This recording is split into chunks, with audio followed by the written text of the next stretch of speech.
இன்றைக்கி நம்ம விவேகா ஃபுட் சேனலில் பூண்டு சட்னி எப்படி செய்கிறதுங்கிறத தான் பார்க்க போகிறோம். வாங்க பார்க்கலாம். 1 கப் பூண்டு பற்கள், 3 தக்காளி, பூண்டு தக்காளி இந்த ரெண்டையும் நம்ம மிக்ஸி ஜாரில் சேர்த்துக்கலாம். 5 to 7 வரமிளகா, மிளகா உங்கள் காரத்திற்கு ஏற்ப நீங்கள் சேர்த்துக்கோங்க.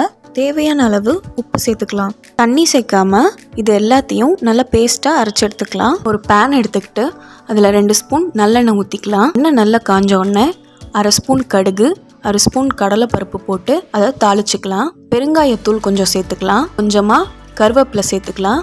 நம்ம மிக்சியில் அரைச்சி வச்ச அந்த விழுதை இப்போது பேனில் சேர்த்துக்கலாம்.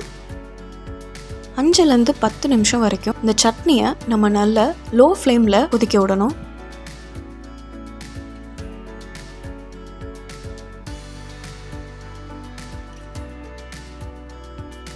சட்னியில் இருக்க தண்ணி சத்து எல்லாமே நல்லா வற்றி சட்னி நல்லா திக்காகிரும். அப்போ நம்ம ஃப்ளேமை ஆஃப் பண்ணிவிட்டு சட்னியை பரிமாற எடுத்துக்கலாம். பூண்டு சட்னி இப்போ தயாராகிருச்சு.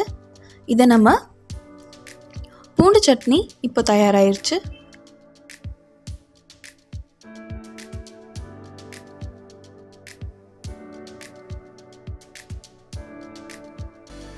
இந்த மாதிரி மோர் வீடியோஸ்க்கு விவேகா ஃபுட் சேனல்ஸை சப்ஸ்கிரைப் பண்ணுங்கள். Please do follow us on Instagram and in Facebook as well. Thank you for watching.